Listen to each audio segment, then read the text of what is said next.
Welcome to the Power of Mindset. How will elevate your life?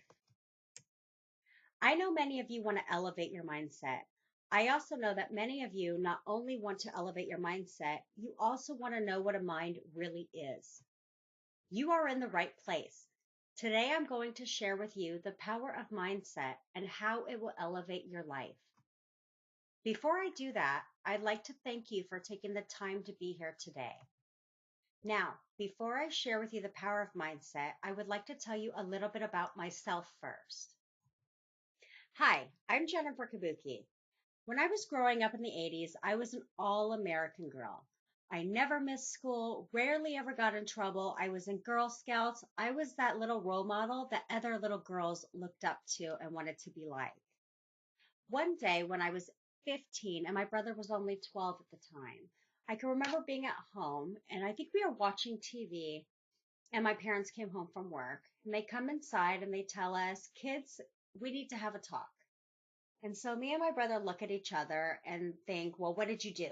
What did you do wrong? Because when do your parents ever want to have a talk? So we go to our kitchen and we sit at the big kitchen table. And me and my brother sit at one side and my parents sit at the other. And my mom tells us, your dad and I are getting a divorce. Now, at the time when she told us that, we could see it coming, but we didn't know that it had gotten to that breaking point. And so we just sat there and didn't say anything. And our parents got up and went upstairs to their bedroom so that my dad could pack a bag. And before we knew it, we could hear bang, bang, bang, and all this yelling going on. They were fighting, things were being thrown on the floor, and then the door opened. And we could hear feet steps pounding down the staircase. And my dad turns the corner and he storms into the kitchen and he looks at me and my brother and I and says, "This is your fault. You're the reason why your mom wants a divorce." And he turned around and he walked out of the house. At that time, I didn't realize that that would be the last time that I would see my dad for many years. So after that point, I started skipping school, hanging out with my friends rather than going to school, which led to me getting expelled from school and eventually expelled from the entire district. And so I did what every rational 16-year-old would do at the time. And I decided that I didn't want to live in my childhood home anymore because all the memories that were there. And I decided I wanted to move in with my friends. And that's what I did. I moved in with my friends, which led to partying all the time, heavily drinking alcohol, which eventually led to smoking marijuana, which then led to trying and experimenting with every other drug. And then I developed a methamphetamine addiction. And that addiction would stay with me for the next 10 years of my life. I would smoke and snort methamphetamine all day, every day, be up for 3 days, sleep for one full day, be up for another 3 days. And I had really lost my way. My life began to spiral down to the point where it was completely out of control. I had lost everything. I had no home. I became homeless. I had lost my car and I just didn't know what to do. It gets to the point when you hit rock bottom so hard that I knew my life needed to change, but I didn't know where to even begin to pick up the pieces of my life. So one day I could remember being at a friend's house and watching an episode of Run's House. And Run's House is a reality TV show with Reverend Run and his family. And his son had been arrested for possession of marijuana. And his dad had said something to his son that was so profound. And he told him, he said, "Son, your actions don't just affect you, but they affect everyone around you. They affect everyone who cares about you." And at that time, I can remember thinking, wow, I never stopped to think that my life and my reactions had an effect on anybody. My mom had stopped talking to me. And when I had heard that, I realized why. She stopped talking to me because she could not stand to see my life the way it was. She could not stand to see me not living up to the potential that she knew I was destined to be. And so I can remember picking up the phone and calling her that day and just spending hours talking to her on the phone and apologizing and telling her how I knew I needed to make a change and I just didn't know where to begin. And so one day, two words would change the rest of my life forever. And those two words were, "I'm pregnant." So when I found out that I was pregnant, I realized that I was no longer just responsible for myself, but I was responsible for a little being growing inside of me. I wanted to be that mother that my daughter could look up to, that she could aspire to become. I wanted to be her hero, someone that she could be proud of. And so I knew that I needed to do something. So I decided I was going to go to a personal development course. And I went to my first personal development course, which was about creating my life and changing my mindset. And so I devoured that course. I learned as much as I could possibly learn there. And I decided I wanted to hire a coach that could guide me to figuring out what I needed to do to pick up the pieces of my life and to be something great. And the first coaching session I had when I chose to invest in myself was he told me, he said, Jennifer, you are at cause for everything in your life. Now, when he said that, I got defensive and said, wait a minute, how am I at cause for my parents getting a divorce? How am I at cause for my dad walking out on my life? But as I was saying that, it hit me that I wasn't at cause for his actions. I wasn't at cause for anybody else's actions, but I was absolutely 100% at cause for how it was affecting my life, how it was impacting the decisions I was making and the choices that I was making with my life. That I was at cause for. And when I realized that, it put me in control. It put me in control to take my power back and to take my life back and to make something of myself.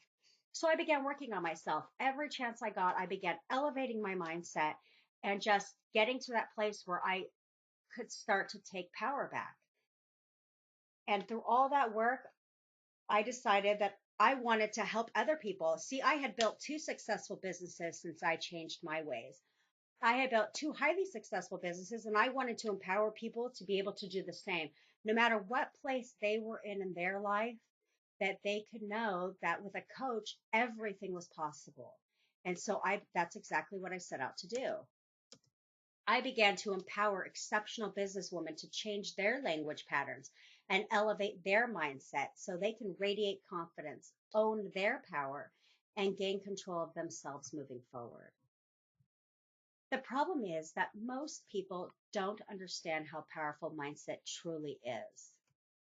And as a result, it leads to negative beliefs about themselves, pain and suffering, and a feeling of self-doubt, like they are unable to make a change. It doesn't always have to be that way. You just need to elevate your mindset, and I can help you with that. We're going to talk about the power of mindset and how it will elevate your life. So let's get started. Everyone take out a sheet of paper and write the word power down the side. Be sure to leave enough space between each letter for your notes because you're going to want to take notes. P is for perception. Perception is projection, and I always tell my clients this. That means that your perception of others and the world around you is a projection of what is going on inside of you. So the people and things around you are filtered by your own inner thoughts, feelings, values, and beliefs. Now let's be clear. There are obviously people and objects around you that no one can deny are really there, like the sun, the floor beneath you, the person standing next to you, and so on. What will vary is how you project your perception of everything. This is why you can take a group of people and have them all look at the same object and get all different perspectives. Art galleries are a perfect example of this. When you take one piece of art and somebody will see a whole story within the art project and it will speak to them and have meaning to them versus another person may look at it like just painting on a wall. And really it has no connection to them. Do you like it? What do you like about it? Do you dislike it? What do you dislike about it? Did you even notice it? And do you even care? So let's look at this a little further. You have two sides of the spectrum. Overly positive people, where everything is always unicorns and rainbows. They see the positive in everything. Then you have Debbie Downers, where everything is looked at in a negative light. Most people are somewhere in the middle of that spectrum. The fact is, there is a certain percentage of control on any part of the spectrum that you have, and that is your reaction to any given experience. You are 100% in control of your reaction. So, how is your perception being projected onto other people and things in your own life? Remember when I said the people and things around you are filtered by your own inner thoughts, feelings, values, and beliefs? Here's a stepping stone for you. Start seeing the beauty in everything, starting with yourself. So go ahead and place your hand over your heart and do that now. Repeat after me. I am amazing. Now, this time I want you to say it with a little more conviction than the last time.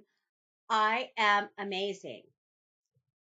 By creating those positive thoughts and feelings onto yourself, you will start to project that outward and watch how that will impact your life.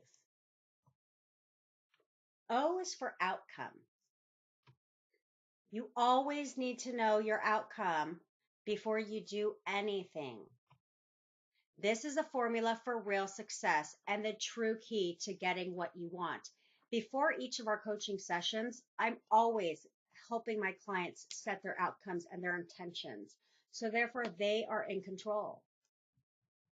And by knowing, that means that you need to see, hear, and feel your outcome. So let's discuss the criteria for setting outcomes. You need to be specific. Being specific includes dates, time, dollar amounts, and any other details to make it appear more real. When I'm talking about a date, you're going to say something like December 31st, 2019. It's very specific. If you're talking about a dollar amount when setting your outcomes, you need to be very specific. So it would go something like this. I'm going to make $200,549.62. That is specific. And it makes it more real to your subconscious mind, which means that it will be more achievable. You need to focus on what you want. Many times people tend to focus on what they don't want and then get frustrated when they are attracting exactly what they don't want into their life. I ask my clients, what is it that you want in a career? And my clients will say, well, I don't want a mean boss. Well, I don't want to work all these hours. Well, I don't want low pay. Instead of saying exactly what they do want. When you focus on what you want, you use words like I have, I do, and or I am. That is what you want to do.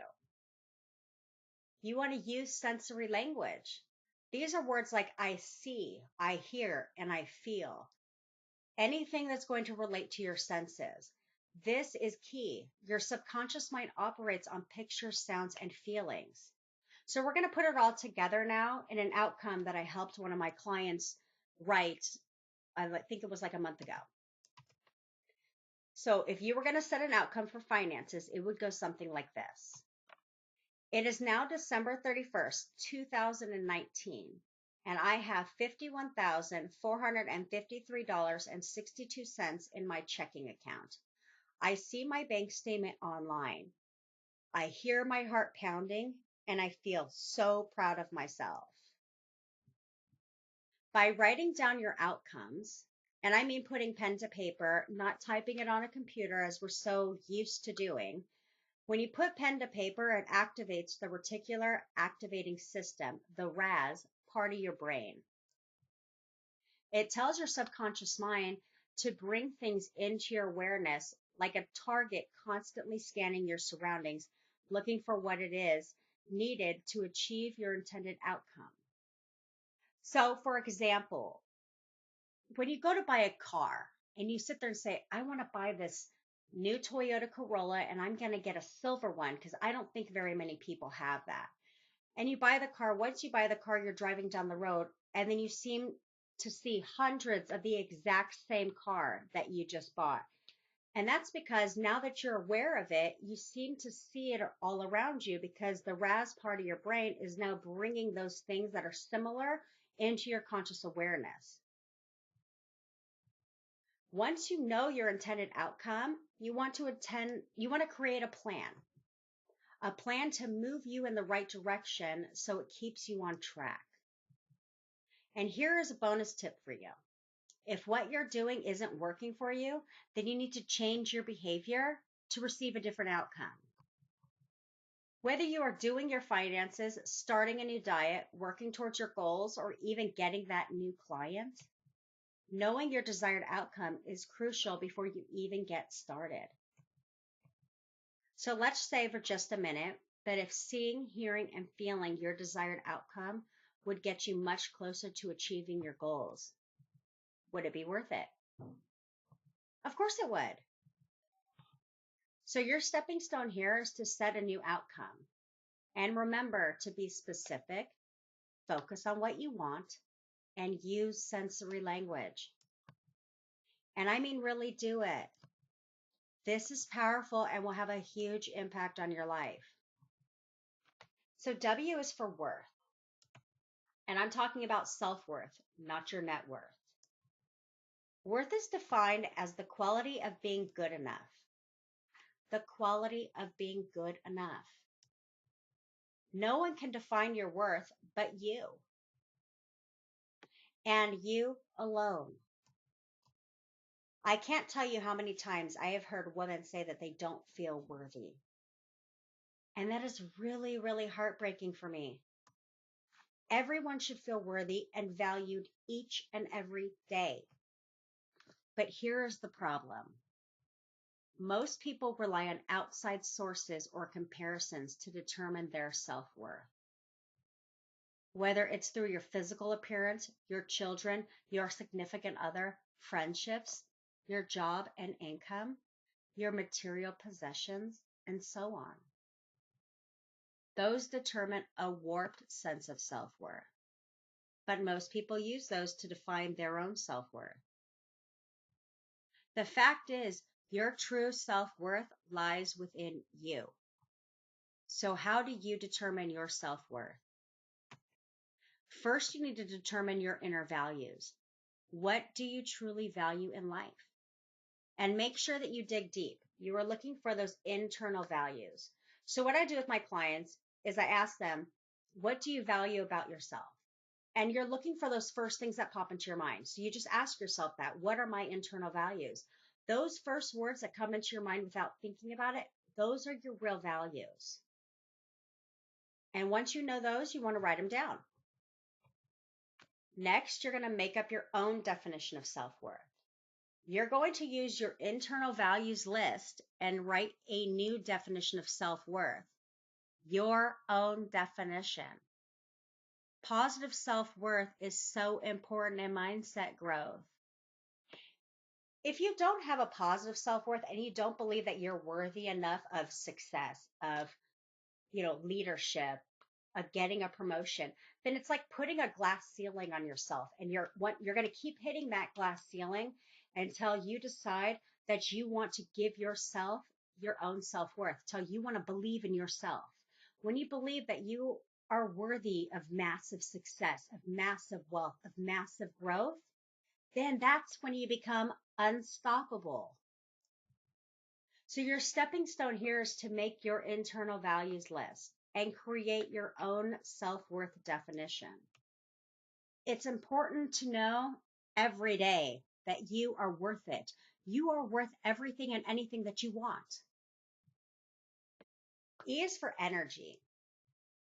Would it surprise you to know that we are all connected by energy? That means that everyone you have ever been in contact with, their energy is connected to yours. There was a study done on energy and the human body not too long ago, and they had determined through all this science that we have a 30-foot energy field around us at all times. So when people come within 30 feet of our energy field, that it's connecting your energy with theirs. So when I say everyone, I'm talking about exes, former bosses, old friends, as well as current significant others, friends, bosses, coworkers, and that list goes on. This is why you'll have days where you just feel completely depleted and drained of energy. Those days when you could just lay in bed all day and you don't want to do anything. Think about it this way. If you are giving all of your energy away to others, how much energy do you have left for yourself? Not much, right?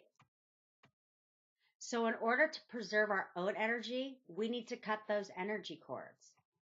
And we need to cut those energy cords that are connected to the energy vampires from our past as well as our present. This is the technique that I use all the time. And in just a minute, I'm going to do this technique with you guys on here today. There are people in my life that I'm often surrounded by, like family, that I cut the energy cord with weekly. Cutting the energy cord is not a negative thing. It doesn't mean that once I cut the cord, I'm cutting that person out of my life or no longer associating with them. In fact, it's the opposite. Cutting the energy cord preserves my own energy while at the same time is keeping my energy with that person positive and fresh. There was a time when my brother and I's relationship was at an all-time low.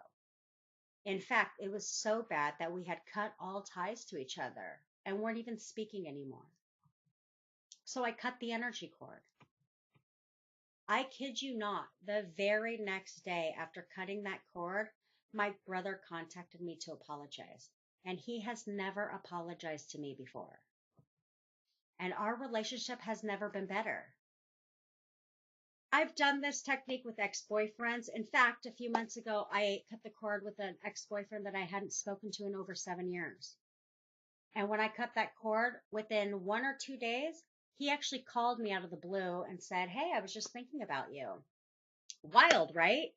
I have had this happen several times with my clients where people will contact them within days of cutting that energy cord. And what that means is they're trying to, they feel that there's an imbalance. And you may just randomly pop into their mind. And so when they contact you, what they're trying to do is reconnect that energy. So you just cut the cord again. This technique is that powerful. In a moment, I'm going to walk you through this exact technique. We all have someone in our life currently who is a little negative, right? Or maybe very negative. So I want you to start thinking of a person who is currently in your life that you would like to cut the energy cord with, because we're going to do that in just a moment. The technique is called Ho'oponopono. It's derived from the ancient Hawaiians and is still widely practiced today. Ho'oponopono corrects, restores, and maintains positive relationships. And that's what it's all about, right? Positive and healthy relationships in our lives. Now, this is a visualization exercise, and it's quite simple. The result that my clients have received after doing this technique are incredible and truly, truly amazing.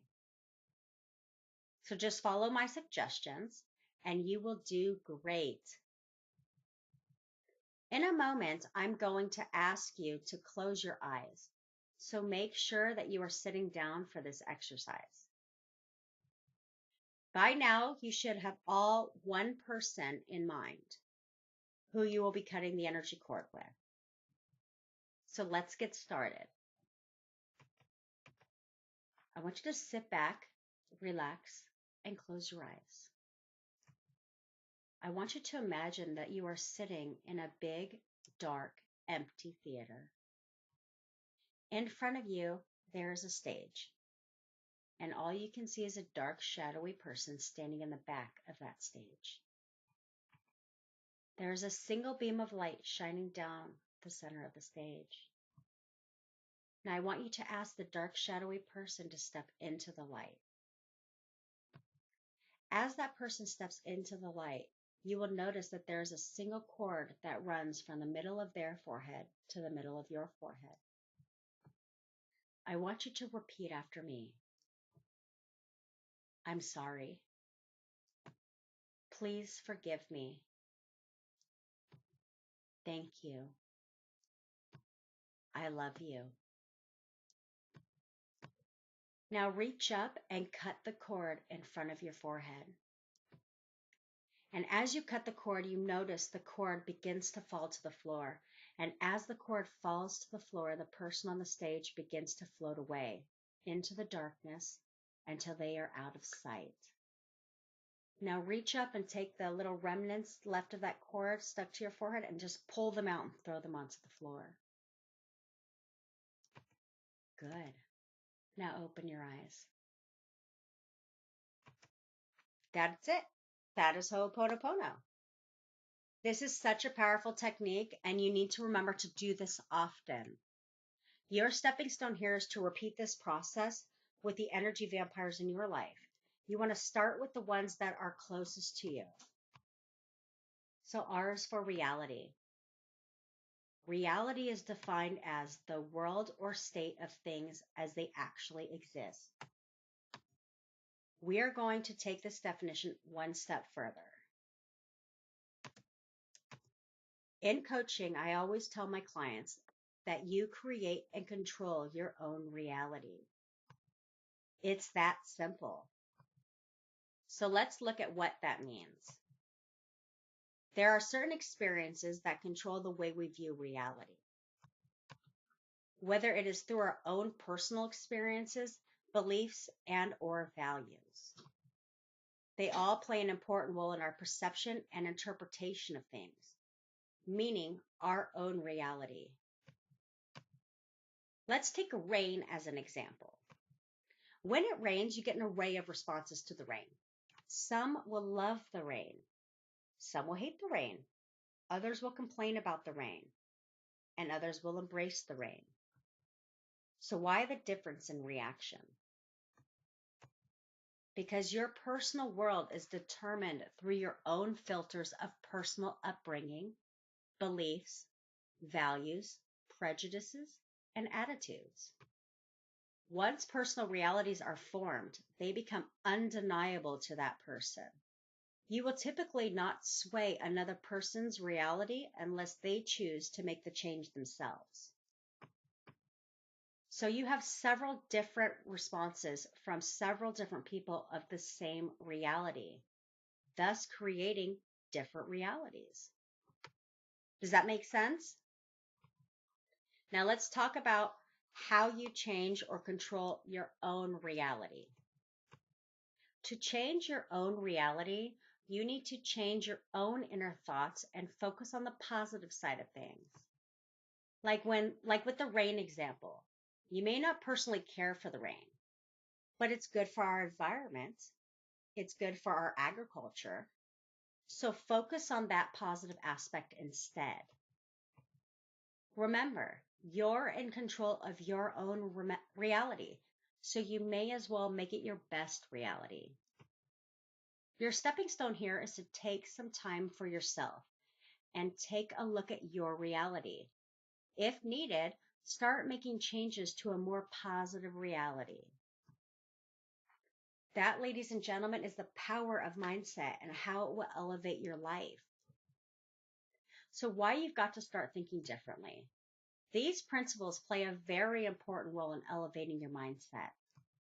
Your conscious and subconscious mind is so powerful. You just need the proper tools and techniques to make that everlasting change. Imagine what your life will be like a year from now, once you've elevated your mindset. I have given you 5 stepping stones to implement and start taking action today. My goal for each of you is that you get to climb to the top of that staircase. I'm here because I'm sick and tired of watching people struggle with their negative self-talk, limiting beliefs, and self-sabotaging, leaving them feeling powerless and defeated. I can help you with that. So I would like to offer you an invitation. I would like to personally invite you to schedule a free strategy session with me, which is available only on this webinar today. It's 100% free. That is a $200 value. Here's what you'll get. You'll get a 30-minute private phone call with me, which we will discuss how we can help you achieve your very best. And it's not for everyone, and that's okay. If all this strategy session did was provide you with clarity and motivate you, Would it be worth it? So to sign up for your free strategy session, click the button below to reserve your free strategy session now. It's a $200 value and space is extremely limited. Denise Jarrett says, I love working with Jennifer. She's super confident and always has lots of energy. She's excited about everything she teaches, and she's always easy to talk to. Jennifer has lots of passion for helping others, and I'm very fortunate to have someone like her in my circle. Tiana Dye says, up until I had my session with Jennifer, I struggled with the belief that I could release extra weight. I felt trapped by my food choices and what I was valuing. After my breakthrough experience with Jennifer, I released 14 pounds, dropped a dress size, and felt so energized and ready to move. Fast forward to a year later, and her words and examples still resonate with me. Jennifer is very easy to talk to and safe, private, and professional. Her confidence in herself, her abilities, and her belief in my potential to make the changes I desired is exactly what I have been looking for in a coach. I highly recommend Jennifer. She knows what she is doing. Sukabuki, my mother, says, I have seen my daughter go through life struggles resulting in a complete lack in confidence and self-worth to rising above it all and growing into an extremely confident young woman. And she managed to do it all on her own, using her own techniques. I am so proud of the confident woman she has become and how she is determined to help other women do the same. Oh, thanks, Mom. I love you. I really appreciate you taking the time to be here with me today. You are amazing. So see it, hear it, and believe it. Now remember, when you empower your mindset, you will elevate your life.